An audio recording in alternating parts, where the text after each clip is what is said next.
arti dari lagu tadi adalah bagaimana Tuhan sudah mengirim Roh Kudus membawa Bapak Pendeta dan Ibu untuk memberitakan firman-Nya. Kota Biak ini menjadi berita keselamatan bagi kita semua. Wow, luar biasa. Tuhan Yesus berkati. Beri tepuk tangan yang meriah bagi Tuhan. Baik Bapak Ibu, mari kita berdiri bersama-sama. Kita akan berdoa untuk menerima firman Tuhan. Kita satu hati, kita berdoa. Terpujilah Allah yang maha besar, Allah yang ajaib, Allah yang tidak pernah berubah, dahulu, sekarang, sampai selama-lamanya. Di malam kedua ini kami terus merasakan kehadiran Tuhan, pertolongan Tuhan yang begitu nyata dalam kehidupan kami semua. Biarlah melalui KKR malam kedua ini seluruh puji-pujian, tari-tarian, bahkan teristimewa firman Allah yang akan disampaikan saat ini. Engkau Allah yang dahsyat luar biasa turut bekerja menjadikan tanah hati kami semua menjadi tanah hati yang subur, sehingga firman Allah yang ditaburkan saat ini akan jatuh di tanah hati yang pas. Dia berakar, bertumbuh, berbuah lebat, berbuah manis untuk kemuliaan nama Tuhan. Bapa, hamba tidak bisa apa-apa, tapi bersamamu kami akan melakukan perkara-perkara besar. Terima kasih banyak Bapa di surga. Ampuni salah dan dosa kami, supaya tidak menjadi penghambat untuk kami menerima berkat, sukacita, pertolongan, mujizat, pemulihan, pertobatan, kepenuhan Roh Kudus di atas kami semua saat ini. Terpujilah Allah yang hidup. Demi nama Tuhan Yesus kami berdoa, dan semua yang siap menerima firman Allah satu hati kita berkata amin. Beri tepuk tangan yang meriah bagi Tuhan Yesus. Silakan duduk Bapak Ibu jemaat terkasih. Baik, puji Tuhan. Shalom.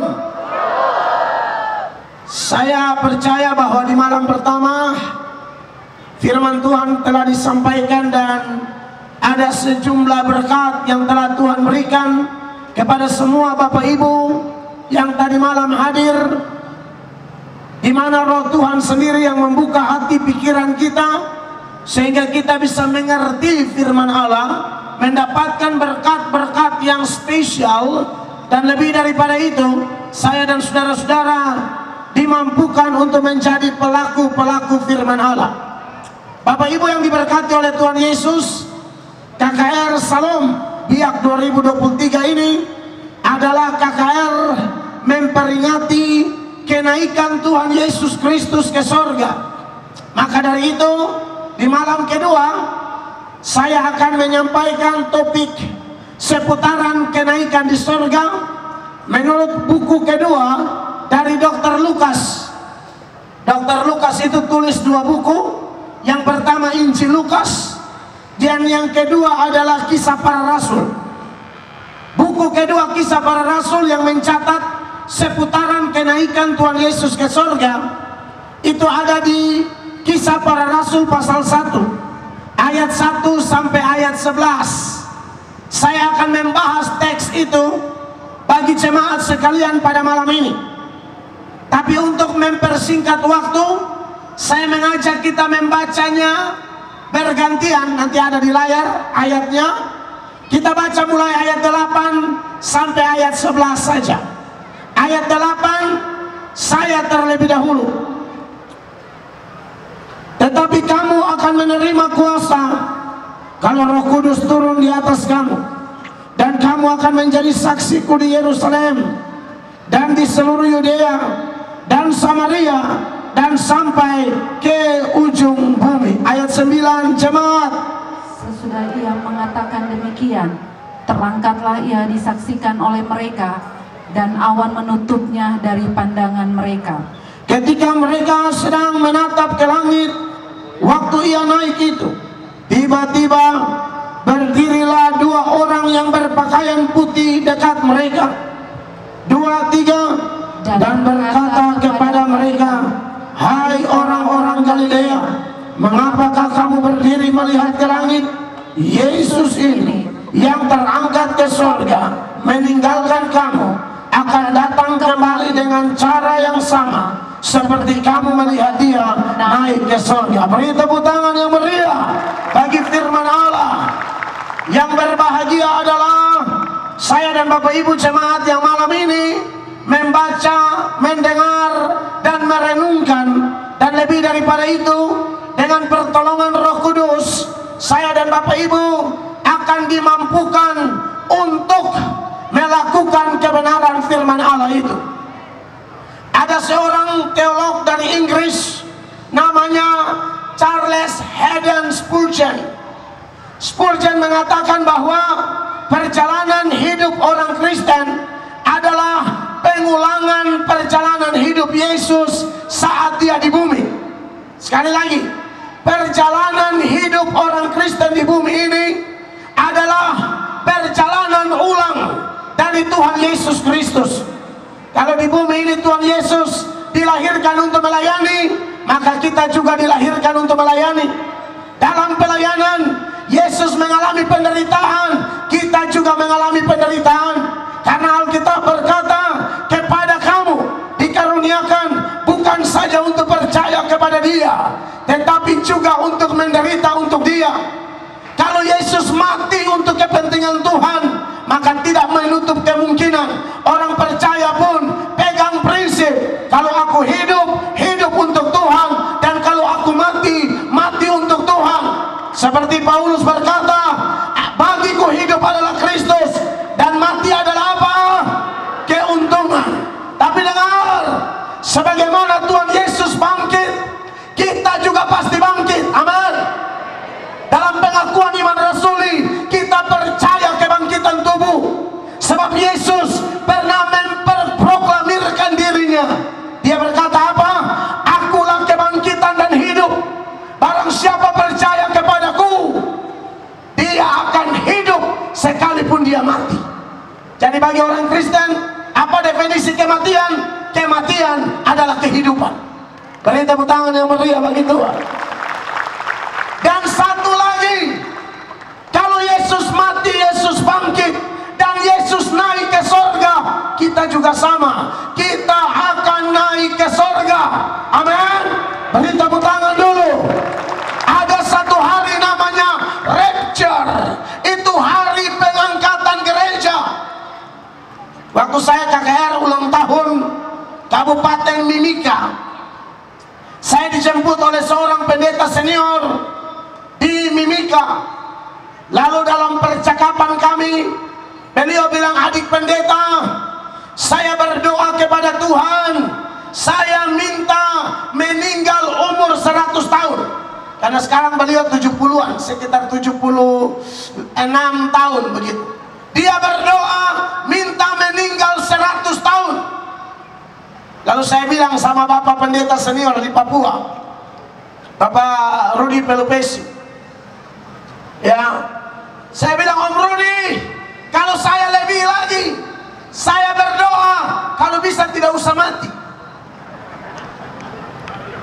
Karena dalam 1 Tesalonika 4 mulai ayat 16 itu ada kelompok-kelompok orang tertentu yang secara istimewa, kalau secara umum semua akan diangkat, yang mati akan bangkit dan dia naik ke surga. Tetapi ada orang-orang tertentu yang waktu Yesus datang, dia belum mati. Dia belum mati. Mereka akan mengalami pengangkatan seperti Henok dan Elia diangkat ke surga. Maka saya bilang sama senior kami, Bapak Pendeta Rudi Pelupesi, saya bilang, Om, saya tidak mau mati. Kalau saya jujur ini saya berdoa, boleh dong. Kan kita minta ke Bapak kita. Saya minta ada di daftar orang-orang yang diangkat. Dalam 1 Tesalonika 4 ayat 16 firman Allah bilang begini, sebab pada waktu tanda diberi, yaitu pada waktu penghulu malaikat berseru dengan sangkakala Allah berbunyi, amin, maka Tuhan sendiri akan turun dari sorga, dan mereka yang mati dalam Kristus akan lebih dahulu bangkit. Lalu ada yang masih hidup. Nah itu saya berharap saya ada di situ. 17. Sesudah itu kita yang hidup, yang masih tinggal akan diangkat bersama-sama dengan mereka dalam awan menyongsong Tuhan di angkasa. Demikianlah kita akan selama-lamanya bersama-sama dengan Tuhan. Di Biak ada yang mau ikut ini grup? Daftar di saya. Tidak bercanda, itu suka-suka Tuhan. Tapi jujur saya berdoa dan istri, Tuhan beri kami umur panjang supaya kami melihat anak cucu kami melayani Tuhan. Mereka ada di panggung-panggung jadi berkat, jadi saluran berkat bagi banyak orang. Tapi kalau Tuhan berkenan, kami mau mengalami 1 Tesalonika 4 ayat 16 khusus ayat 17 Tuhan. Dan kalau sampai kita mengalami itu peristiwa lebih dahsyat dari pengangkatan Elia. Kenapa? Waktu Elia diangkat, yang jemput Elia itu kereta berkuda, artinya kendaraan surgawi, datang jemput Elia. Tapi waktu kejadian 1 Tesalonika 4 ayat 16-17, bukan kendaraan surgawi yang jemput, sang pemilik surga sendiri, Yesus Kristus, penguasa dunia akhirat. Ayat itu secara jelas berkata, dia sendiri akan turun dan jemput. Kalau Bapak Jokowi datang ke Kabupaten Biak Numfor, lalu dia mau ketemu dua hamba Tuhan. Yang pertama, katakanlah saya orang Biak ya. Pertama Pendeta Mel, yang kedua Pendeta Yan. Tapi untuk Pendeta Yan, beliau kirim mobil kepresidenan atau pesawat presiden lah, RI-1. Beliau tidak di dalam, tapi dia utus pilotnya, pramugarinya, jemput bayar. Tapi waktu jemput Melatok, Pak Jokowi datang langsung. Mana lebih terhormat? Ya bukan berarti kita lebih hebat dari Elia, bukan. Tetapi hanya mau memberi informasi bahwa semua yang terjadi pada diri Yesus akan terjadi pada diri orang-orang yang berkata, Tuhan, aku mau tinggal di dalam Engkau, dan aku mau Engkau tinggal di dalam aku. Firman-Mu, Roh-Mu tinggal di dalam aku. Maka apa yang Yesus alami, itu juga yang engkau alami. Khususnya garis-garis besar yang saya sampaikan tadi. Artinya tidak semua juga ya, karena ada yang terlalu rohani, belum nikah-nikah. Orang tanya kenapa tidak nikah, Tuhan Yesus tidak nikah. Tuhan Yesus tidak nikah, saya juga tidak nikah. Ada cewek-cewek Biak yang begitu kah? Cowok SMS kau bilang, adek, kakak suka kau. Lalu kau bilang, kakak, saya cinta Yesus.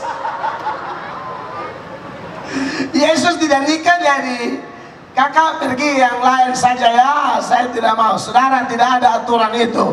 Tapi kalau ada orang yang rasa, oh saya tidak perlu menikah, terserah. Tapi tidak ada keharusan, oh Tuhan Yesus tidak nikah, jadi kita juga tidak nikah. Tidak demikian. Saya sering sampaikan di mana-mana, apa yang Yesus lakukan tidak semuanya harus kita lakukan. Misalnya, pernah baca Tuhan Yesus jalan di atas air? Pernah baca? Tidak usah ikut. Naik kapal laut sana. Jangan makan puji baru di pinggir laut. Sebagaimana Tuhan jalan di atas air, aku akan jalan di atas air. Lalu ikan hiu dan buaya mengatakan, hadiah Paskah datang. Hantam, kasih rata. Jadi Bapak Ibu yang diberkati oleh Tuhan Yesus Kristus, menarik bahwa hari ini KKR malam kedua sorotannya adalah seputaran peristiwa kenaikan Yesus ke surga, yang dari dalamnya kita akan menarik berkat-berkat khusus bagi saya dan Bapak Ibu yang diberkati Tuhan. Besok semua orang percaya di berbagai benua, di berbagai belahan bumi, di berbagai sinode gereja akan merayakan kenaikan Tuhan Yesus ke surga. Saya nonton di TikTok, saya tidak tahu betul atau tidak. Katanya sudah ada aturan dari pusat. Hari besok itu mereka tidak tulis hari kenaikan Isa Al-Masih lagi. Mereka tulis hari kenaikan Tuhan Yesus ke surga. Dan ini perlu disyukuri bahwa Tuhan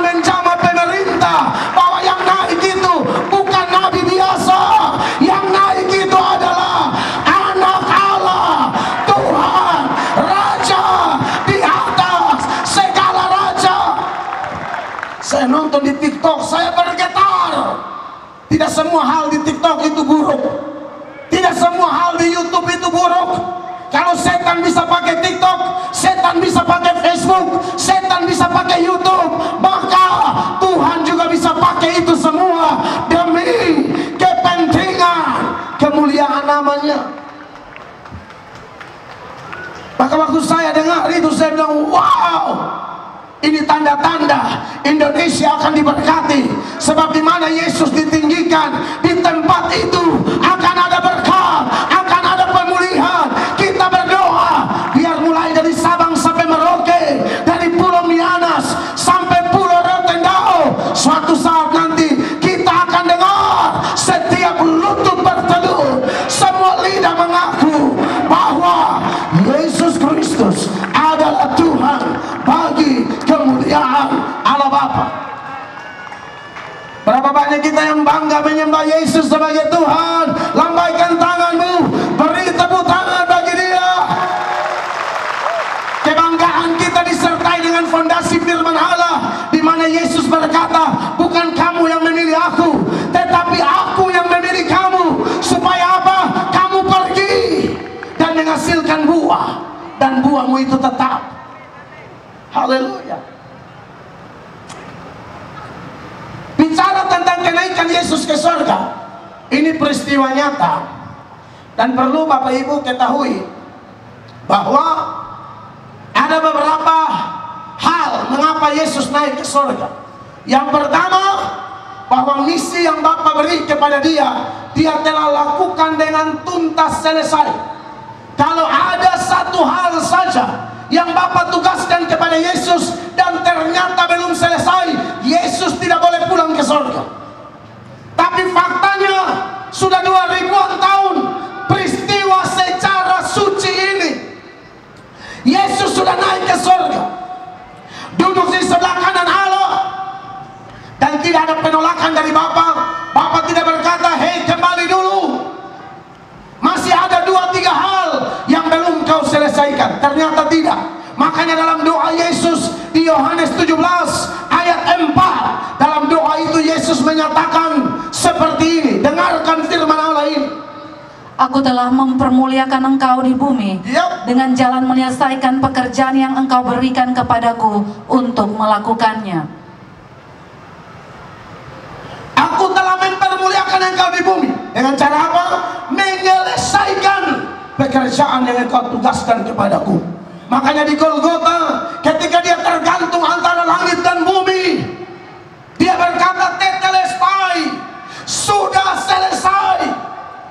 Maka semua Anda yang sudah datang kepada Yesus, yang sedang datang kepada Yesus, dan yang akan datang kepada Yesus, benar-benar apa yang Yesus kerjakan di Golgota sudah selesai. Makanya kita berkata dalam 2 Korintus 5 ayat 17, jadi barang siapa yang ada dalam Kristus, dia adalah ciptaan baru, yang lama sudah berlalu, sesungguhnya apa? Yang baru sudah datang. Dalam 1 Korintus 6 ayat 20, Yesus bilang, pembayaran atas nyawamu dan nyawaku lunas, tidak ada cicil-cicil di sana. Karena itu, muliakanlah Allah dengan tubuhmu. Baca ayat ini. Sebab kamu telah dibeli dan harganya telah lunas dibayar. Amin. Karena itu muliakanlah Allah dengan tubuhmu. Saudara-saudara, lunas dibayar, muliakanlah Allah dengan tubuhmu. Alasan lain kenapa Yesus naik ke surga. Yesus naik ke surga, Dia berkata sebelumnya, kalau aku tidak pergi, penolong itu tidak datang. Jadi kalau Yesus pergi, supaya Roh Kudus datang menemani saya dan saudara. Amin. Bapa adalah Allah, Yesus adalah Allah, Roh Kudus adalah Allah. Bapa, Anak dan Roh Kudus, tidak ada lebih kecil, tidak ada lebih besar, tidak ada lebih dahulu, tidak ada lebih kemudian. Bapa, Anak, Roh Kudus sehakikat, sederajat, melekat, tidak dapat dibandingkan, tidak dapat ditandingkan, tidak dapat disandingkan. Itulah Tritunggal yang esa, pusat, pujian, penyembahan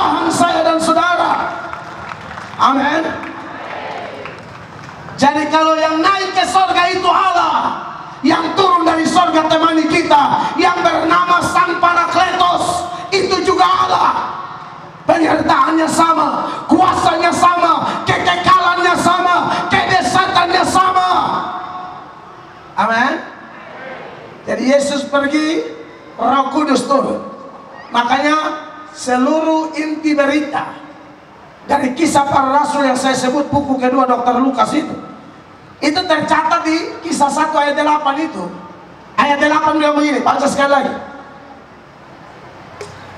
Kisah Para Rasul pasal 1 ayat 8. Tetapi kamu akan menerima kuasa kalau Roh Kudus turun ke atas kamu, dan kamu akan menjadi saksiku di Yerusalem dan di seluruh Yudea dan Samaria dan sampai ke ujung bumi. Dan sampai ke mana? Ujung bumi. Saya pernah baca satu penafsir bilang ujung bumi itu di Papua. Entah benar atau tidak. Ada penafsir bilang mereka ukur bumi, ujungnya itu di Papua. Kalau itu benar, Mel Atok sudah sampai di ujung bumi. Tapi penafsir lain mengatakan ujung bumi pengertiannya adalah setiap kita itu sudah dipatok wilayah kita masing-masing. Jadi kita mentok di mana, itu ujung bumi bagi kita. Saudara-saudara yang diberkati oleh Tuhan Yesus. Kenapa Yesus naik ke sorga? Alasan yang ketiga, dia berkata, di rumah Bapakku banyak tempat. Aku pergi untuk apa? Menyediakan tempat bagimu. Kalau tempatmu sudah selesai, aku akan kembali supaya tempat di mana aku berada, di situ pun engkau berada. Yesus tidak mau di sorga sendirian tanpa orang-orang biak numfor. Yesus tidak mau di sorga sendirian tanpa orang-orang yang kudus dan am. Gereja dari berbagai sinode, sorga diciptakan bukan hanya untuk Bapa, Anak, Roh Kudus, lalu malaikat-malaikat. Tidak, harus ada Bapa, Anak, Roh Kudus, dan setiap orang yang mengaku percaya kepada Dia. Kita mati kapanpun, kita pasti ke sorga. Makanya saya tekankan tadi, bagi kita kematian adalah kehidupan. Amin. Banyak orang yang takut dengan kematian karena dia tidak tahu setelah mati dia kemana. Dia tidak tahu.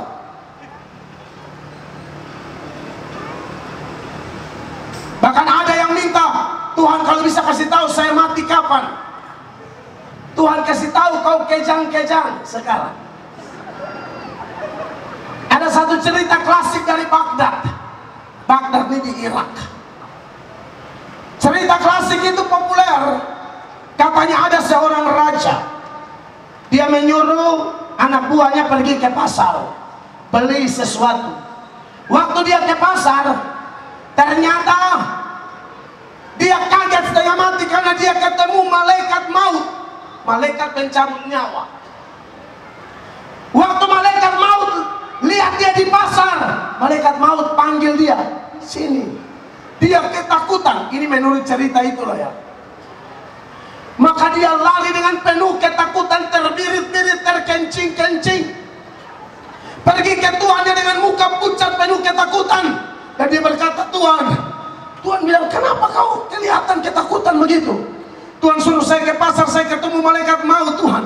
Dia panggil saya, mungkin dia mau cabut nyawa saya Tuhan. Tuhan tolong kasih saya seekor kuda, saya mau lari. Kau mau lari kemana? Saya mau lari ke kota Samara. Kota apa? Samara. Lalu karena Tuhan lihat dia ketakutan dan dia betul-betul butuh seekor kuda, dia dikasih kuda lalu dia lari. Tuhannya penasaran, Tuhannya pergi ke pasar, ternyata masih ada di situ. Malaikat maut,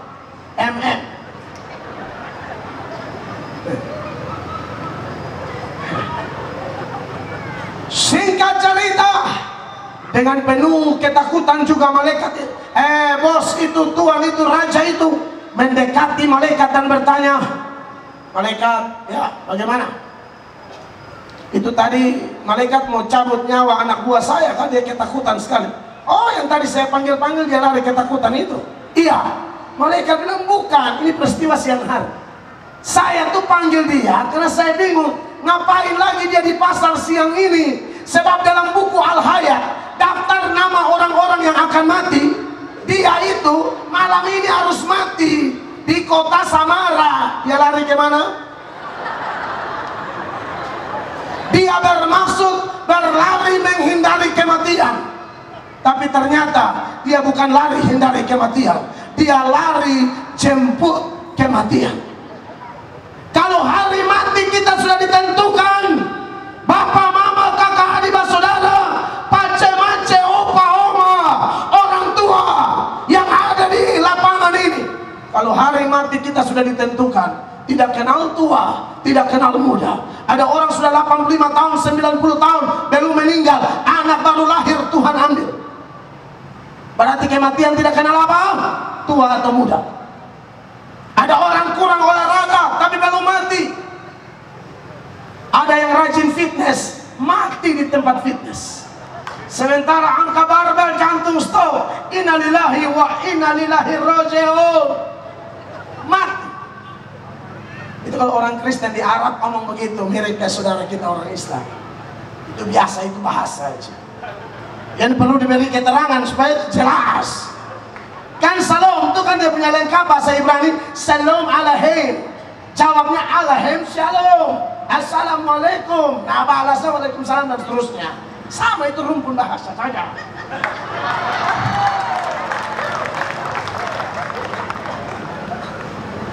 Orang Kristen di Arab bilang sembahyang, ibadat, sholat, sama. Sudah, kita tinggalkan itu dulu. Saudara, pemata terlalu menyala sekali. Ngomong lain baru. Saudara-saudara, artinya apa? Kematian tidak bisa dihindari oleh siapapun. Bapak Ibu jemaat Tuhan percaya bahwa setiap kita sudah ada nomor antriannya sendiri-sendiri. Mungkin ada yang 1 minggu lagi, ada yang 2 minggu lagi, ada yang 1 bulan lagi, ada yang selepas KKR ini. Terserah Tuhan. Tapi bagi orang percaya, kita pegang janji Tuhan. Kenapa Yesus naik ke surga? Dia pergi untuk menyediakan tempat bagi kita. Jadi tidak usah takut kematian. Nah itu kenapa Yesus naik ke surga, Bapak Ibu terkasih. Tapi ternyata ada misi yang Yesus tinggalkan bagi saya dan saudara. Yang tadi dibacakan, yang saya bilang adalah inti berita dari seluruh kisah para rasul. Itu ada di Kisah 1 ayat 8. Kamu harus tunggu di Yerusalem sampai Roh Kudus turun di atas kamu. Kamu mulai menjadi saksi, mulai dari Yerusalem sampai ke ujung-ujung bumi. Kita harus jadi saksi Kristus. Tadi malam saya sudah altar call dengan tantang pertobatan. Ini malam saya lebih menantang kepada serahkan dirimu kepada Allah, biar kita sama-sama melayani Tuhan. Amin. Karena tugas pemberitaan Injil bukan hanya tugas ketua majelis, tugas gembala-gembala, tugas majelis diaken saja, tetapi tugas pemberitaan Injil, amanat agung, the Great Commission itu adalah tugas kita semua. Amin. Tidak bisa kita yang ada di posisi netral dan berkata, aku tidak mau jahat, tapi aku juga tidak mau melayani. Aku di tengah-tengah saja. Hello. Matius 12 ayat 30. Tuhan Yesus ingatkan, tidak ada posisi netral. Kau harus ada di pihak Allah atau harus menjadi musuhnya. Perhatikan ini ayat. Siapa tidak bersama aku, ia melawan aku, dan siapa tidak mengumpulkan bersama aku, ia mencerai-beraikan. Siapa tidak bersama aku, ia melawan aku. Itu bukan untuk pendeta saja, jangan salah. Orang biak numfor. Tadi malam Tuhan panggil kita bertobat. Ini malam Tuhan panggil kita terlibat dalam pekerjaan Tuhan. Kalau ada yang tidak mau, saudara bandingkan dengan Hakim-Hakim pasal 5 ayat 23. Satu kota dikutuk oleh Tuhan, saudara-saudara. Kenapa? Karena kota itu tidak mau membantu Tuhan. Namanya kota Meros. Perhatikan Hakim-Hakim 5 ayat 23. Hakim-Hakim 5 ayat 23.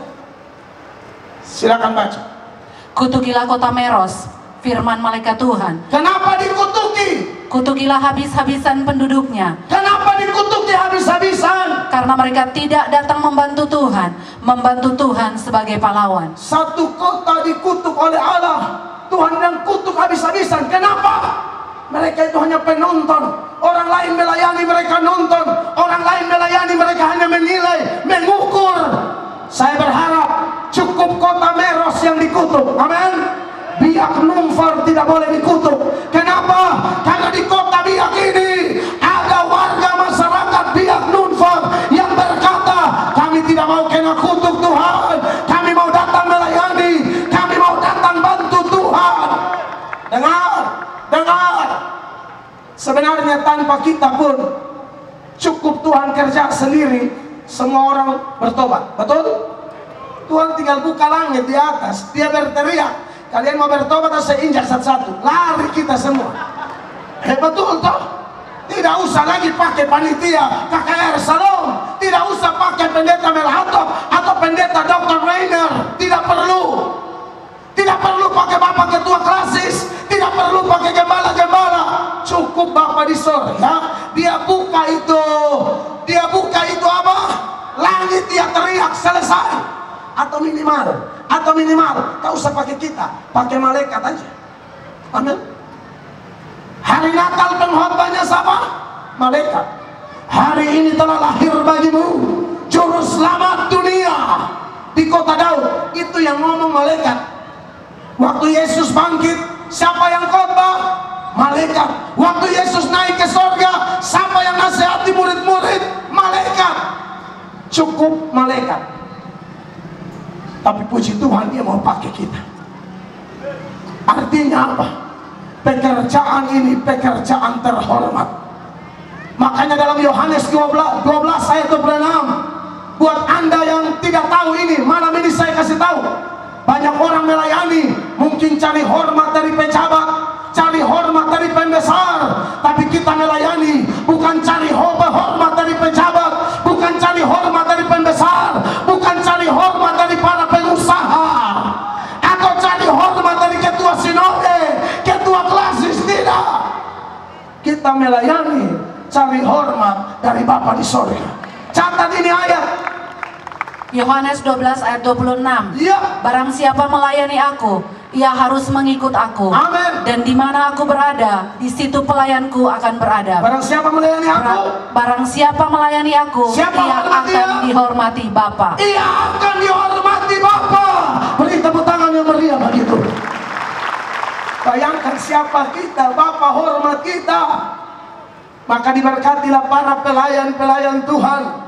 Melayani tidak harus kelihatan di depan. Orang-orang di depan ini bisa survive, bisa sukses karena ada barisan belakang yang luar biasa. Orang-orang yang tidak kelihatan tapi punya peran, punya kontribusi melalui doanya, melalui dananya, melalui dayanya, itu juga merupakan kontribusi penting bagi pekerjaan Tuhan. Tidak usah semua di depan. Barisan belakang itu biasanya itu yang paling menentukan. Amin. Sudah lihat ini internet, wifi lancar. Ini ada orang barisan belakang yang diatur semua. Saudara tinggal tenis-tenis. Serius. Ini satelit semuanya ada orang di belakang. Di NASA di mana mereka yang atur semua nih. Aman kita. Ada badan intelijen yang tidak kelihatan, tapi mereka punya peran luar biasa. Begitu juga pekerjaan Tuhan. Amin. Tak usah semua kelihatan. Ada cerita tentang Ratu Kamar Gelap. Kenapa disebut Ratu Kamar Gelap? Begini cerita. Kisah nyata ini. Seorang anak gadis punya penyakit tertentu. Penyakitnya adalah dia tidak bisa lihat cahaya. Sekecil apapun dia lihat tuh dia sengsara setengah mati. Maka dia diberi kamar khusus. Makan, minum, apapun hanya kasih masuk saja. Ada ruang kasih masuk. Karena lihat cahaya dia sengsara. Dari muda, di usia 80 tahun dia meninggal. Tidak pernah keluar kamar. Seorang perempuan. Tapi waktu dia meninggal, mereka buka kamar itu kamar penuh dengan kertas doa. Dia doa buat banyak pendeta. Salah satu pendeta yang dia doakan adalah pendeta Stephen Tong. Ini kisah nyata. Jadi jangan bilang Anda tidak bisa melayani. KKR ini sukses, cuaca bisa bagus karena ada pendoa-pendoa di Kota Biak yang berseru kepada Allah, Tuhan tolong biar KKR ini berhasil.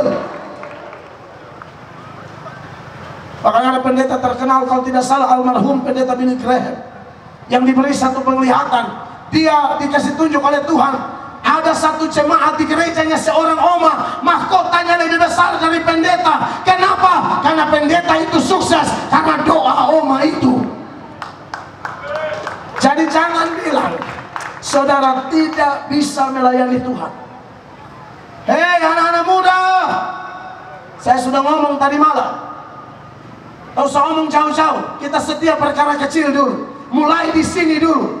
Biak Nunfor membutuhkan pemimpin-pemimpin di masa depan yang berkata, Tuhan, ini aku, utuslah aku untuk kemuliaan nama-Mu. Murid-murid dikatakan, tunggu, kamu akan penuh dengan Roh Kudus dan kamu akan menjadi saksi bagiku. Artinya semua orang percaya harus menjadi saksi Kristus. Tapi hal-hal apa saja yang menjadi perlengkapan seorang saksi Kristus? Yang pertama, saya akan bahas seluruh ayat tapi tidak terlalu lama ya. Ini dalam ilmu berkhotbah namanya khotbah eksposisi. Tapi karena KKR kadang-kadang di pendahuluan saya bikin panjang. Itu baru pendahuluan, belum isi.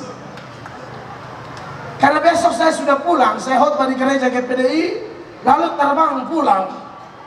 Jadi ini malam tidak apa-apa saya khotbah lama ya. Saya bisa main lawak, saya bisa bikin lucu, tapi masalahnya iman tidak bertumbuh dari lucu-lucu. Lucu itu hanya sekedar penyegar supaya mengantuk bangun. Habis itu tidur kembali lagi. Jangan datang KKR mau dengar lucu. Iman tidak bertumbuh dari lucu. Iman bertumbuh dari pendengaran, dan pendengaran akan firman Kristus. Maka itu khotbah saya selama 2 malam ini dipenuhi dengan ayat. Karena khotbah itu beritakan firman, bukan cerita saya punya nenek moyang dari NTT. Apa saja perlengkapan supaya kita menjadi saksi Kristus? Yang pertama, ayat 1, perhatikan. Dari Kisah pasal 1. Ini perlengkapan yang pertama, ada tertuang di ayat ini. Hai Theophilus, dalam bukuku yang pertama aku menulis tentang segala sesuatu yang dikerjakan dan diajarkan Yesus. Segala sesuatu yang diajarkan dan dikerjakan Yesus. Sekarang timbul pertanyaan, apa tujuan dari segala sesuatu yang diajarkan dan dikerjakan oleh Yesus? Segala sesuatu yang diajarkan ada dalam firman. Segala sesuatu yang dikerjakan berupa mujizat-mujizat, dan yang paling mulia adalah dia memberi dirinya, menderita, mati di Golgota, dikuburkan, bangkit pada hari ketiga, naik ke surga. Itu yang dia kerjakan. Itu semua tujuannya untuk apa? Mempermantap iman kita. Berarti syarat pertama bagaimana orang menjadi saksi Kristus, dia harus beriman. Dia harus percaya kepada apa yang Yesus lakukan. Sebab inti Injil adalah kematian dan kebangkitannya. Kalau Anda percaya bahwa dia telah mati, tapi dia telah dibangkitkan oleh Allah, Anda diselamatkan. Roma pasal 10 ayat 9 mengatakan demikian. Sebab jika kamu mengaku dengan mulutmu bahwa Yesus adalah Tuhan, dan percaya dalam hatimu bahwa Allah telah membangkitkan dia dari antara orang mati, Amen, maka kamu akan diselamatkan. Jadi kalau orang mau jadi saksi Kristus, dia harus punya iman. Dia harus beriman sungguh-sungguh. Dia yakin dia mati masuk surga. Ada satu metode penginjilan, namanya EE, mungkin di Biak masuk kan? Evangelism Exposure. ledakan penginjilan. Menarik, metode penginjilan itu menarik sekali. Dia bilang begini, sasaran penginjilan bukan saja orang-orang yang belum kenal Yesus, tapi kantong-kantong Kristen harus diinjili. Pendeta Stephen Tong mengatakan, di mana ada kantong Kristen seperti di Biak ini, harus terjadi re-evangelisasi. Apa itu re-evangelisasi? Penginjilan kembali, penginjilan ulang. Karena begini Bapak Mama, survei membuktikan, di mana ada kantong Kristen, kebejatan moral pun gila-gilaan. Saya belum pernah mengunjungi lembaga pemasyarakatan di Kabupaten Biak. Saya belum pernah kunjungi ya. Tapi beberapa kantong Kristen seperti NTT dan lain sebagainya, di lembaga pemasyarakatan itu penghuninya paling banyak Kristen. Paling banyak Kristen. Nama, minta maaf kalau sama, tapi ini ambil dari Alkitab. Daud, Musa kalau dibikin lain sedikit Moses, David, yaitu Daud. Nama ambil dari Alkitab. Tapi korupsi, bawa lari istri orang. Saya belum cek di Biak, tapi kalau di Biak juga begitu, berarti survei ini benar. Di mana ada kantong Kristen, entah kenapa, di sana pun kebejatan moral gila-gilaan. Karena orang belum terima Yesus, setan tidak ganggu. Karena setan itu keluarga semua. Tapi Anda yang sudah terima Yesus, itu yang dia cari. Setan kerja keras buat kantong-kantong Kristen. Makanya panitia juga kerja keras. Amin. Setan kerja, kita juga kerja. Setan kerja untuk mengganggu iman kita. Setan kerja untuk menggoda dan menarik Anda masuk ke dalam kegelapan, bahkan kalau bisa masuk neraka. Tapi kita kerja. Makanya saya kalau khotbah sungguh-sungguh. Pada pendeta senior kami, pendeta John Adu dari GSJ NTT, dia mengatakan, khotbah kalau tidak keringat jangan makan. Makanya saya kalau khotbah itu saya makan rata. Kalau ada lagu ratakan tanah bergelombang, kalau saya habis khotbah saya makan sambil menyanyi ratakan meja bergelombang. Oh iya, pendeta tidak boleh pemalas, khotbah sungguh-sungguh, ini kerja kita. Amin. Apalagi sound system bagus begini, masyarakat Biak Nunfor antusias luar biasa begini, tidak boleh khotbah biasa-biasa, harus khotbah luar biasa, karena roh Tuhan ada pada kita. Amin. Nanti soal pulang saya pun apa satu belakangan, pokoknya di panggung eksekusi. Amin. Bapak Ibu, saksi Kristus yang baik harus punya iman yang jelas. Yesus berkata dalam satu ladang ada ilalang, ada gandum. Jadi jangan Bapak Ibu di Biak mendengarkan poin ini lalu mengatap saya sambil mengkritisi saya, Pak Pendeta Melatok salah alamat. Biak ini kantong Kristen, kenapa lagi suruh kami beriman? Hei orang Biak, kalau ada Anda yang kritik saya begitu, saya mau kasih ingat engkau, cek posisimu, kamu itu ilalang atau gandum. Jangan hanya mengaku Kristen, kau ilalang atau gandum. Ilalang dan gandum itu dalam satu ladang yang bernama gereja. Dalam satu gereja tidak semua gandum, kadang-kadang ada ilalang di situ. Yesus bilang apa? Dalam satu pohon ada ranting berbuah, ada ranting tidak berbuah di pohon yang sama. Kalau Anda mengaku Kristen, coba cek Anda ranting yang mana, berbuah atau tidak berbuah. Kalau yang berbuah itulah orang-orang berdosa yang bertobat. Yang tidak berbuah sudah berdosa tapi rasa diri benar. Yesus berkata, waktu aku kembali, aku pisahkan apa? Domba sebelah mana? Kanan. Kambing sebelah mana? Kiri. Coba cek, Anda domba atau kambing? Kalau domba, gembala jalan di depan, domba ikut dari belakang. Dia peka kepada suara gembala. Kalau kambing, kita tarik dia tarik kembali kita. Coba cek. Coba kau tarik kambing. ikat, dia tarik kembali. Kita bilang berhenti judi, dia bilang main terus. Berhenti mabok, hantam tambah 2 botol. Itu kambing. Sorry, mesti ngomong. Makanya ada istilah Kristen palsu, Kristen asli. Siapa Kristen asli? Itulah gandum-gandum, itulah ranting berbuah, itulah domba-domba. Siapa Kristen palsu? Itulah kambing-kambing, itulah ranting tidak berbuah, itulah ilalang di antara gandum. Mari kita gali lebih dalam. Terlalu banyak dalam kali sampai panggung lubang. Sekarang kita tanya. Ini saya omong buat kita semua ya. Bapak-bapak pendeta jangan hanya khotbah jemaat. Pendeta harus kena khotbah juga. Kira-kira ada pendeta ilalang atau tidak? Hah?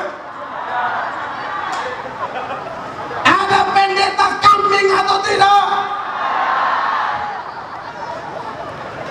Kalau sampai bilang tidak ada, itu omong kosong. Omong kosong. Mesias yang asli namanya sama? Saya tanya, ada Mesias palsu atau tidak? Kalau Mesias yang asli saja bisa ditiru, apalagi cuma pendeta. Ada nabi asli, lawan dari nabi asli namanya siapa? Nabi palsu. Ada rasul asli, maka ada juga rasul palsu. Maka saya yakin kalau Mesias asli ada, Mesias palsu juga ada. Nabi asli ada, nabi palsu juga ada. Rasul asli ada, rasul palsu juga ada. Maka tidak menutup kemungkinan pendeta asli ada, pendeta palsu ada. Majelis asli ada, majelis palsu ada. Dan sisa apa yang berikut? Saya mau tarik tambah panjang.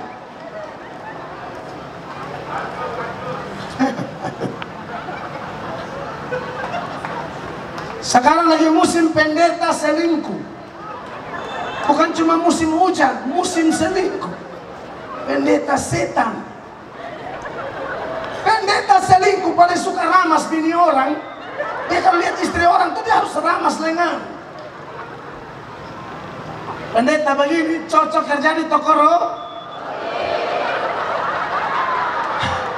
karena itu butuh tenaga ramas roti. Kau tak usah ramas lengan istri orang atau pemudi atau gadis di gereja. Pendeta gatal. Harus omong. Amin. Ada tidak majelis yang hitung kolete, pencuri kolete? Ada tidak? Itu majelis palsu tuh.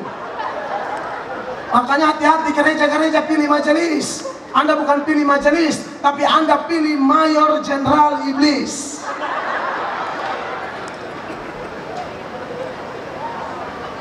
Kakak Frans, jaga diri baik-baik kakak. Banyak penyanyi jahat juga kakak.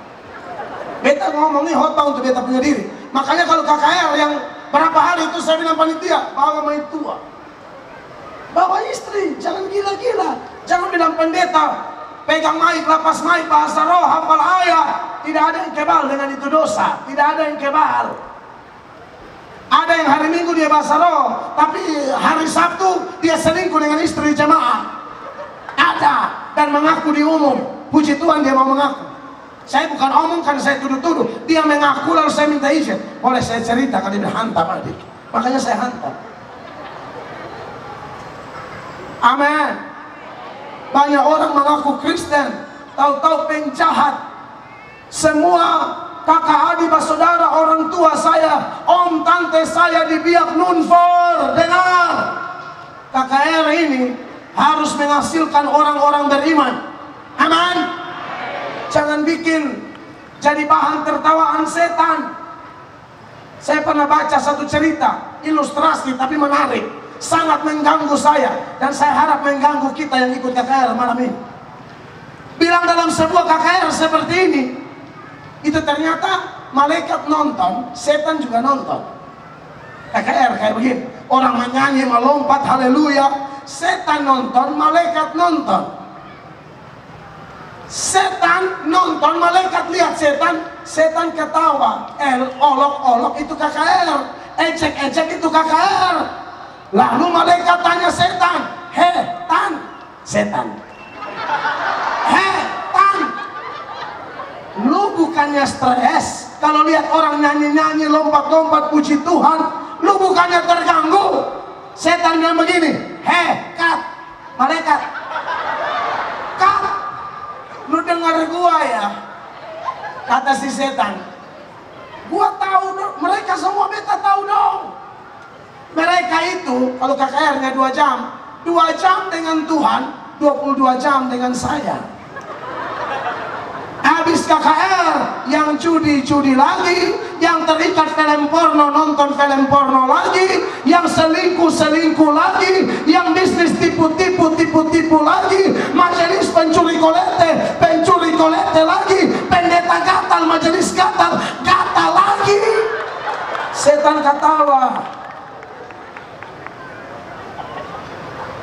Jangan bikin ketawa setan, ini biaya bukan kecil, ini KKR. Amin. Ini KKR harus bikin setan stres. Karena setelah pulang dari sini, setan tidak mendapat celah apapun untuk menjatuhkan kita.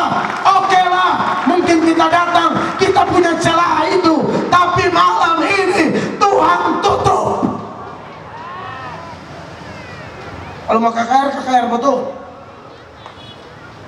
Makanya saya punya banyak cerita lucu, tapi saya tidak mau bikin lucu terlalu banyak. Anda butuh firman ini. Yang pertama harus beriman sungguh-sungguh ya. Karena iman itu yang mengalahkan dunia. Kalau iman ece-ece, iman setengah-setengah, setan ketawa. Iman setengah-setengah, saudara, nanti Yesus datang, saudara lari. Tuhan, aku bernubuat demi namamu, aku bikin mujizat demi namamu, aku usir setan demi namamu. Itu cuma contoh. Tuhan, aku panitia KKR Shalom Biak 2023. Tuhan, aku yang lompat paling tinggi. Diberkatilah Anda kalau Tuhan bilang begini, mari hambaku yang setia. Tapi bagaimana kalau Tuhan mengatakan seperti yang terjadi di Matius 7 ayat 23 itu? Tuhan usir. Itu kebenaran. Tuhan usir. Perhatikan. Pada waktu itulah aku akan berterus terang kepada mereka dan berkata, aku tidak pernah mengenal kamu. Enyalah daripadaku, kamu sekalian pembuat kejahatan. Amin. Dari ibu-ibu kaum perempuan yang hadir di sini, jam pulang KKR duduk gosip lagi. Pokoknya kalau ada 2-3 ibu kumpul, mulut panjang-panjang, setan hadir di situ.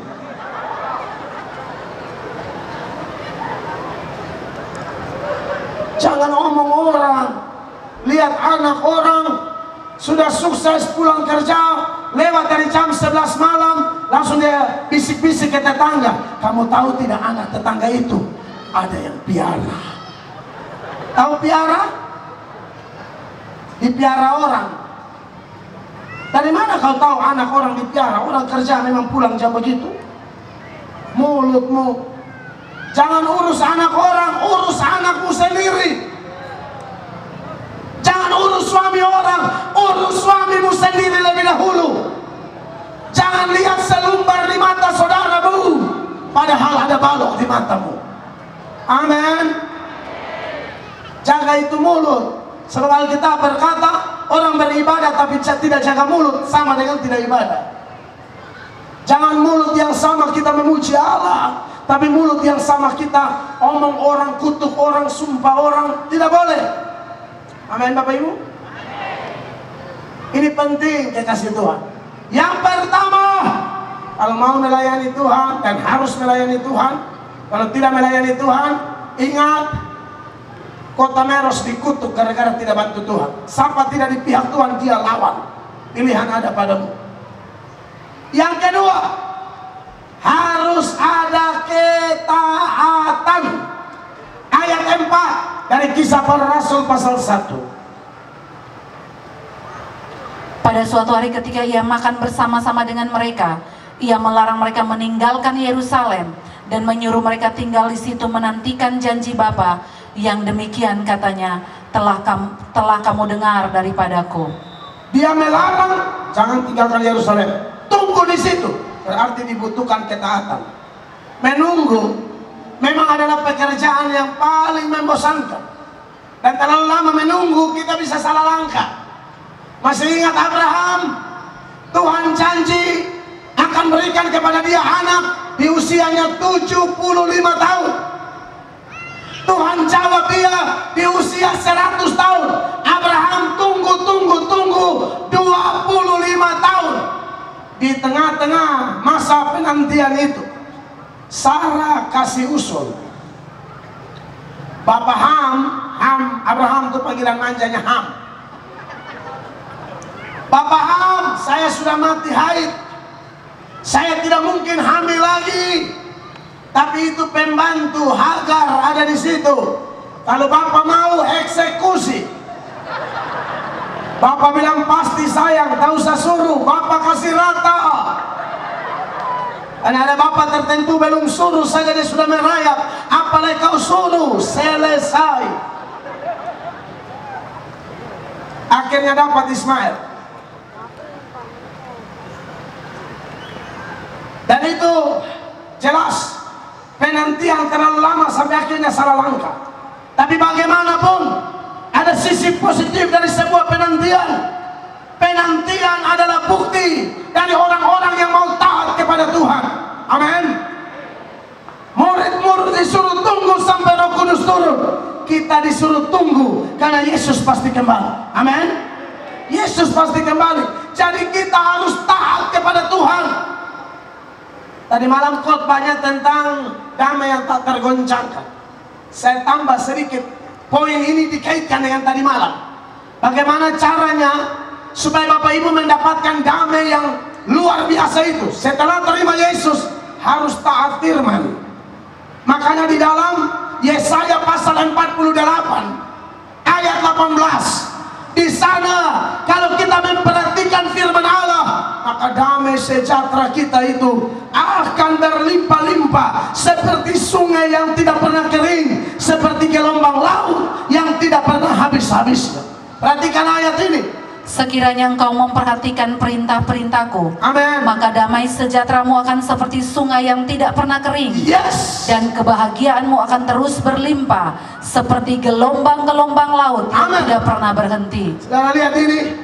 Mau supaya damai yang tadi malam itu semakin dahsyat seperti gelombang laut. Satu belum habis, satu sudah datang. Satu belum habis, satu sudah datang. Berkat satu belum habis, berkat yang lain datang. Berkat satu belum habis, berkat yang lain datang. Dan tidak ada kata kering.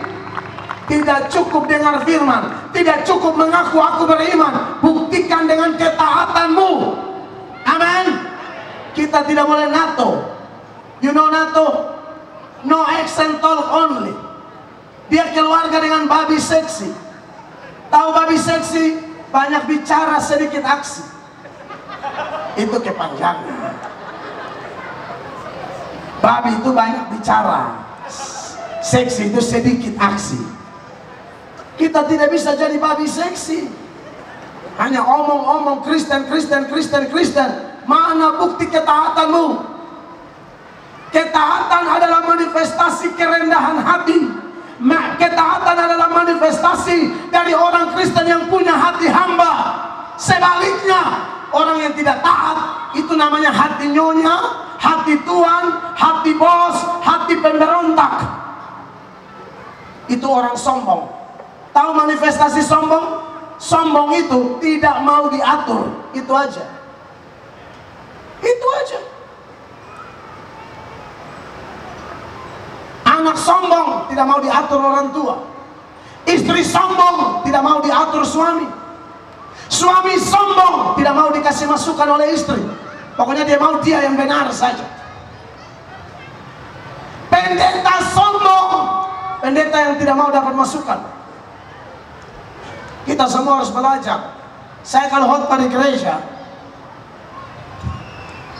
saya yakin saya tidak sempurna. Jadi kadang-kadang bisa slip of the tongue, keselip lidah, salah ngomong, salah kutip ayat. Bisa. Tapi ini malam puji Tuhan belum ada yang salah ya. Sebelumnya banyak salah. Saya bilang sama jemaat, kalau Bapak Gembala khotbah, perhatikan khotbah Bapak Gembala, catat. Itu contoh orang rendah hati. Yang belum catat ini malam, kalau lihat orang lain khotbah, apalagi pengkhotbah kayak kami yang banyak ayat, Anda beruntung ini, sekolah teologi gratis. Anda harus catat. Tapi ya sudah, ini kayaknya hafal luar kepala semua. Ke dalam tangan yang kuserahkan.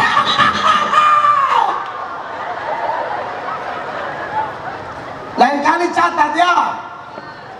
Saya di Manokwari, aduh saya anggap itu pendeta rendah hati. Pak pendeta, saya bikin seminar satu Manokwari. Pendeta semua tanya jawab. Itu pendeta rendah hati. Itu diantara mereka kebanyakan star jadi pendeta. Waktu mereka jadi pendeta, saya masih sekolah minggu. Tapi mereka tidak pandang rendah orang muda. Mereka tetap menghargai, mencatat, bertanya, ingin tahu. Tidak ada tuh bilang, saya lebih senior kok, kau anak kemarin. Makanya saya diberkati lihat pendeta senior, ketua klasis, pendeta yang lebih makan garam dari saya, tapi mau duduk dengar khotbah. Bapak-bapak adalah pendeta terbaik, layak diteladani. Itu baru pendeta hati hamba. Ada yang lihat pendeta lain seperti kompetitor, saingan. Jangan begitu. Kita melayani Tuhan, buka gereja, bikin KKR. Beda dengan buka toko, saingan sana, saingan sini. Kita bikin KKR, tujuan cuma satu, menjaga jiwa bagi kerajaan Allah. That's it. Tidak ada yang lain. Jangan lihat pendeta lain sebagai apa? Saingan. Dan Anda tahu sombong itu dosa apa? Itulah dosa setan. Dosa tertua, seorang teolog dari Katolik namanya Thomas Aquino. Dia bilang ibu segala dosa adalah kesombongan. Sombong itu manifestasinya tidak taat. Kita semua sini punya sinode atau punya BPD. Sinode bilang apa? Kita taat sinode. BPD bilang apa? Kita taat BPD. Kita beroikumene, tetapi hormati sinode orang lain. Makanya saya kalau masuk ke GKI, saya ikut aturan GKI. Masuk ke GEMIT, saya ikut aturan GEMIT. Masuk ke GPDI, saya ikut aturan GPDI, GDI, GSA, atau sinode apapun. Kita harus belajar taat pemimpin. Tuhan ini kita tidak lihat, tapi pemimpin kita lihat. Bahkan kita harus taat pemerintah. Amin. Bapak Bupati kita ini masih muda tapi keren. Apa dia punya program? Religius, berkarakter, berbudaya. Wow. Kita doakan Bapak Bupati kita supaya panjang umur, amin. Menjadi pemimpin teladan. Sudah berapa periode? Sudah berapa periode beliau? Oh, baru satu. Kita berdoa aja. Dan tidak ada pemerintah yang tidak dipilih oleh Allah. Amin. Jika Allah tetapkan, kita doakan. Kalau mereka jujur, mereka diberkati. Mereka salah, nanti baru Allah yang hantam di kepala. Amin. Sombong manifestasinya tidak taat. Siapakah setan itu? Dalam acara tanya jawab, seorang penanya berkata, Bapak, setan itu siapa yang cipta? Katanya Tuhan cipta semua baik. Dalam Kejadian 1 ayat 31. Sangat amat baik. Tapi kenapa ada setan, Bapak? Itu ayat Kejadian 1 ayat 31 bilang begini. Kejadian 1:31. Maka Allah melihat segala yang dijadikannya itu sungguh amat baik. Jadilah petang dan jadilah pagi. Itulah hari ke-6. Sungguh amat baik. Tapi kok ada setan, Bapak? Nah, inilah sejarah setan. Dalam sekolah teologi itu ada satu mata kuliah namanya angeliologi. Ilmu atau doktrin tentang setan. Setan itu mantan malaikat, Bapak Ibu jemaat. Mantan malaikat yang kehilangan kesucian, tapi tidak kehilangan kuasa.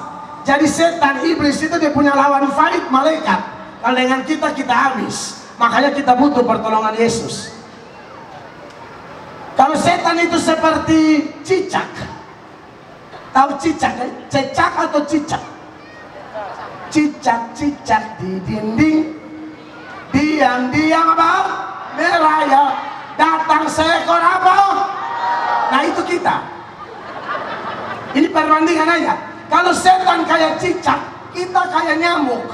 Kita tidak bisa lawan dia. Tapi kalau saya pegang itu nyamuk, cicaknya berani datang makan atau tidak? Itulah kalau kita di tangan Tuhan Yesus Kristus. Beri tepuk tangan yang meriah bagi Tuhan. Makanya kita tidak bisa sendiri-sendiri. Serahkan dirimu kepada Allah. Setan mantan malaikat. Malaikat yang mana? Malaikat yang berdosa. 2 Petrus 2 ayat 4. Dalam ayat ini Petrus catat salah satu data latar belakang kejatuhan malaikat-malaikat itu. Perhatikan. Sebab jikalau Allah tidak menyayangkan malaikat-malaikat yang berbuat dosa, Ya. tetapi melemparkan mereka ke dalam neraka, Betul. dan dengan demikian menyerahkannya ke dalam gua-gua yang gelap, Betul. untuk menyimpan mereka sampai hari penghakiman. Yudas 1 ayat 6. Apa dosa malaikat itu? Tidak taat. Perhatikan. Yudas 1 ayat 6 paralel dengan 2 Petrus 2 ayat 4 bilang begini. Dan bahwa ia menahan malaikat-malaikat yang tidak taat pada batas-batas kekuasaan mereka, Ya. tetapi yang meninggalkan tempat kediaman mereka, dengan belenggu abadi di dalam dunia kekelaman sampai penghakiman pada hari besar. Dosa malaikat tidak taat. Lalu bandingkan dengan 1 Timotius pasal 3 ayat 6. Di sana syarat penilik jemaat, tidak boleh yang baru bertobat, nanti dia sombong dan kena hukuman seperti setan. Karena setan itu dihukum gara-gara dosa tidak taat, yaitu sombong itu. 1 Timotius 3 ayat 6. Janganlah ia seorang yang baru bertobat, Ya. agar jangan ia menjadi sombong dan kena hukuman iblis. Menjadi sombong dan kena hukuman iblis. Jadi saya mau jelaskan ini supaya jangan ada kita yang sombong di sini, amin. Pengkhotbah tidak boleh sombong, pemusik tidak boleh sombong, soundman tidak boleh sombong, pemuji tidak boleh sombong, siapapun kita tidak boleh sombong. Kalau ada orang-orang kaya di sini tidak boleh sombong, karena kekayaan cuma titipan. Itu bukan kita punya, titipan. Mentoknya di lubang kubur. Tidak ada orang mati bisa bawa barang emas ke sana. Di surga jalan emas semua, kau bawa kapung gigi emas di sana buat apa? Nanti malaikat bilang, hei kenapa tempel aspal di gigi? Di sana aspal. Jadi anak Tuhan yang baik, beriman dan taat, maka kita akan menjadi saksi yang baik. Yang berikut ayat 6 dan 7 dari Kisah pasal 1. Ada poin yang menarik di sini. Saya mau tambahkan bagi jemaat. Maka bertanyalah mereka yang berkumpul di situ, Tuhan, maukah engkau pada masa ini memulihkan kerajaan bagi Israel? Jawabnya, engkau tidak perlu mengetahui masa dan waktu yang ditetapkan Bapa sendiri menurut kuasanya. Saudara yang ketiga, saksi Kristus harus punya pengertian yang benar. Petrus minta Israel dipulihkan, Yesus bilang jangan, belum waktu.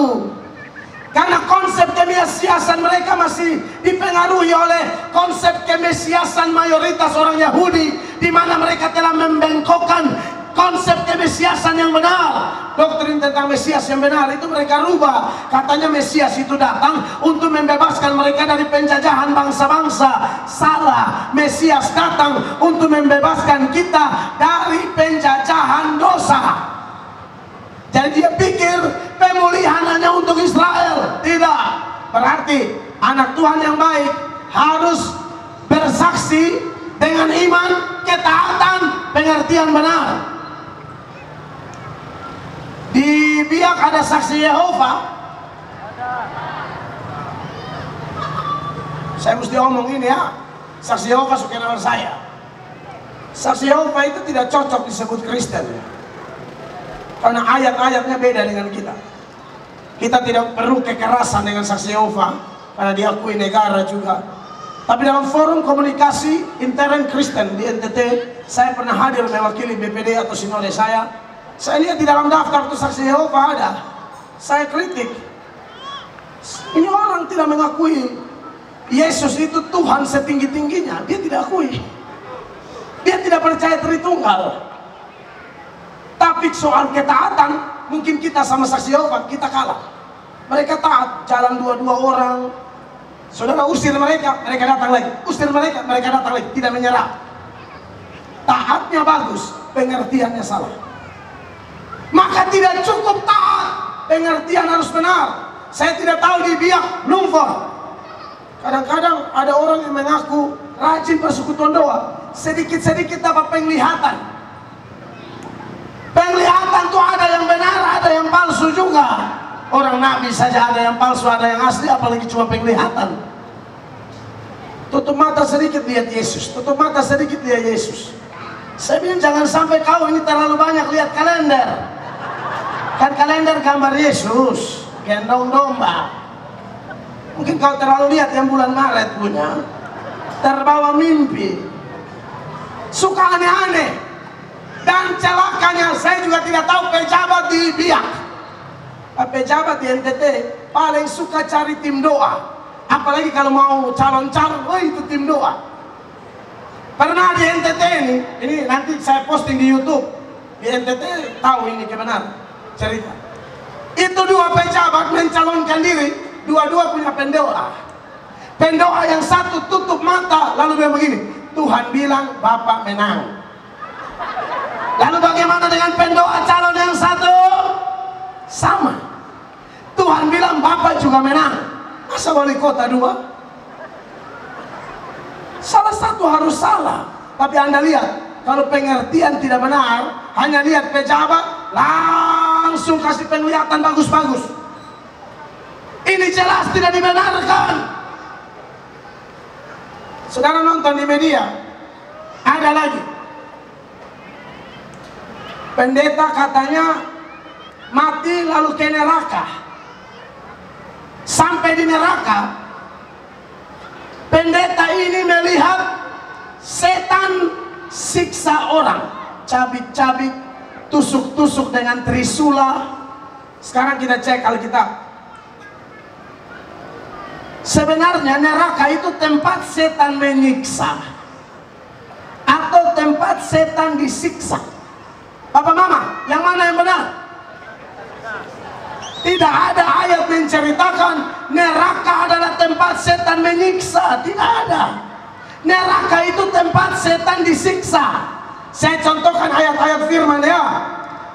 Baca Matius pasal 8 ayat 28-29. Jadi kalau Bapak Ibu nonton orang bersaksi atau kita bersaksi, uji kesaksian kita dengan firman Allah.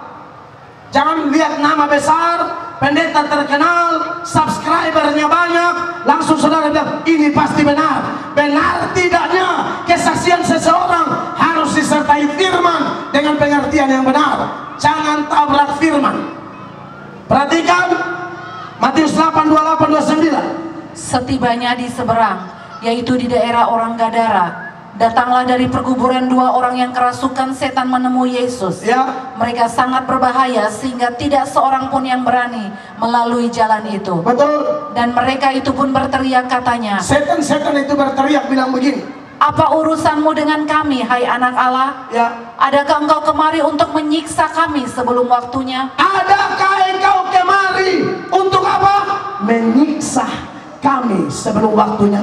Setan sendiri tahu bahwa neraka itu tempat mereka disiksa. Dari mana kita tahu bahwa neraka adalah tempat setan disiksa? Wahyu 20 ayat 10. Perhatikan Bapak Ibu. Jadi pengertian harus benar ya. Kalau tidak main bersaksi saja, tidak uji dengan firman. Entah itu penglihatan dari Tuhan atau dari setan, kita tidak tahu. Masa dari Tuhan kau bertentangan dengan firman Tuhan? Tidak mungkin. Wahyu 20 ayat 10. Dan iblis yang menyesatkan mereka dilemparkan ke dalam lautan api dan belerang. Iblis yang menyesatkan mereka, iblis itu dilemparkan ke lautan api dan belerang. Lautan api dan belerang itu neraka. Dilemparkan untuk diapain? Yaitu tempat binatang dan nabi palsu itu. Dan mereka disiksa siang malam sampai selama-lamanya. Mereka disiksa siang malam. Amin. Jadi saudara kalau nonton orang bersaksi, jangan amin-amin saja. Uji dengan firman. Karena sesat atau tidaknya seseorang itu sesuai firman atau tidak. Baca Matius 22 ayat 29. Matius 22 ayat 29. Apa kata Yesus tentang orang yang sesat? Yesus bilang begini. Yesus menjawab mereka, kamu sesat sebab kamu tidak mengerti kitab suci. Kamu sesat Allah. karena kamu tidak ngerti kitab suci. Jadi Bapak Ibu, kita semua harus jadi saksi ya. Kalau ada dapat penglihatan apa-apa, datang ke pendeta, tanya dulu, kita uji dulu. Takutnya penglihatan itu bukan dari Tuhan, atau salah, tidak sesuai firman. Hamba Tuhan yang benar, kalau dia menubuatkan apa-apa, tepat, tidak meleset. Contoh tuh, orang bilang Yesus datang tahun sekian.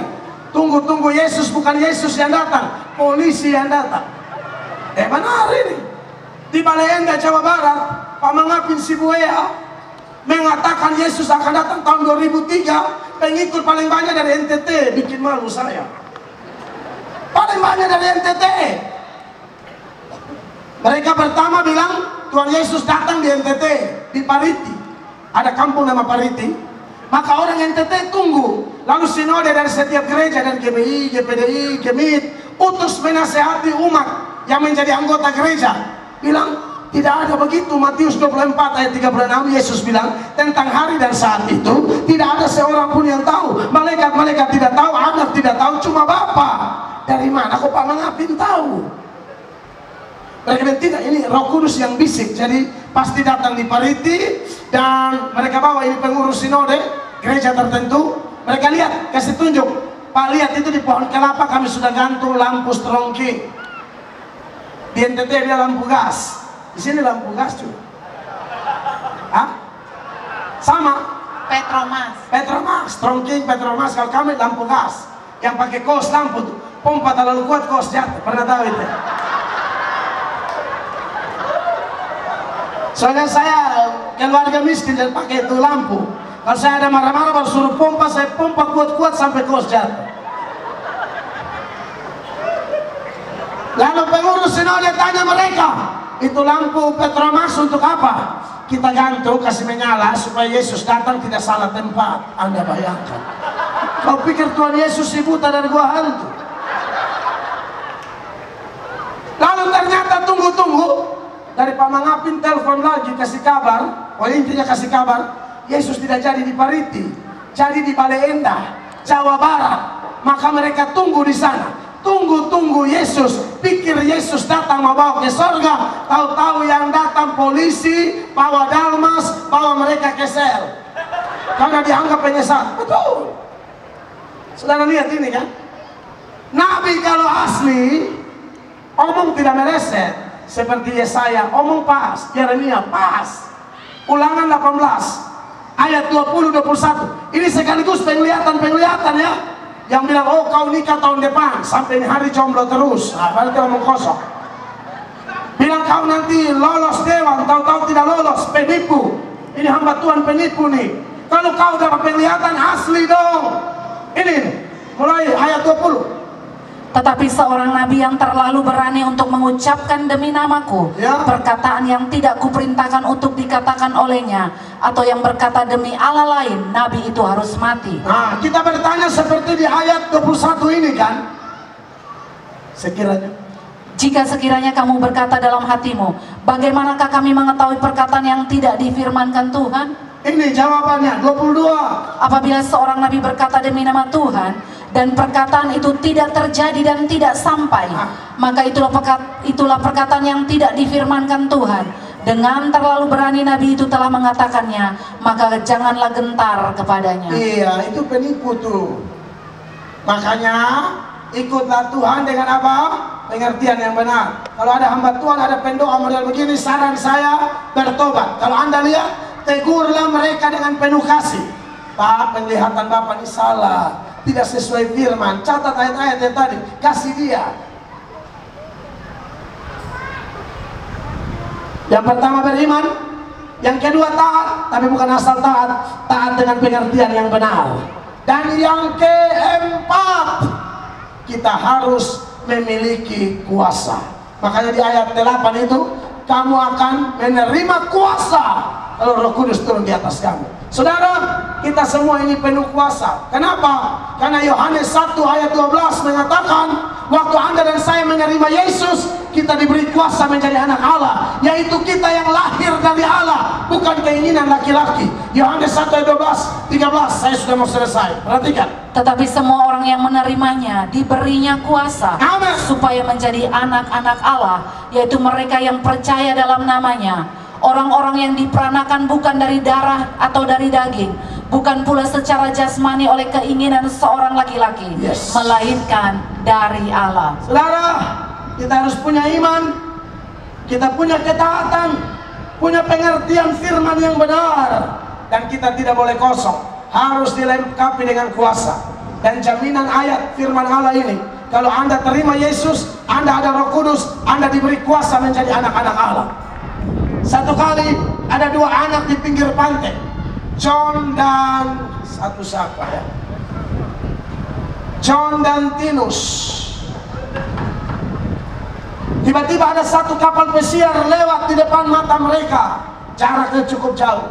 Lalu John bilang sama Tinus begini, Tinus, kau lihat saya panggil itu kapal, dia datang. Tinus bilang, John, kau jangan aneh-aneh, nanti saya hantam kau. Betul, saya panggil dia datang. Maka John melambai-lambaikan tangan ini, tangannya panggil kapal itu. Sungguh mengagetkan bagi Tinus, karena kapal itu merapat. Kapal itu merapat menepi bersandar di pelabuhan. Lalu nakodanya turun dan melambai-lambaikan tangan kepada John. Setelah cek and recheck, ternyata nakoda itu bapaknya John. Itu kapal, John punya kapal. Saudara, beta anak NTT, Bapak Mama anak Papua bukan? Tapi waktu terima Yesus, kita anak-anak Bapa di sorga. Kita anak-anak Tuhan Yesus yang mengendalikan segala sesuatu. Kita diberi kuasa. Dan malam ini buat keputusan jelas, hanya orang-orang yang datang kepada Allah yang menerima kuasa yang dahsyat dari pihak Tuhan. Saya selesai, Tuhan melawat umatnya. Beri tepuk tangan yang meriah bagi Tuhan. Mari kita berdiri bersama-sama. Semua pemusik, pemuji ada di depan. Tuhan Yesus baik, luar biasa. Tuhan baik, Tuhan dahsyat. Pada hari Pentakosta Roh Kudus dicurahkan, jemaat-jemaat dipenuhi dengan kuasa.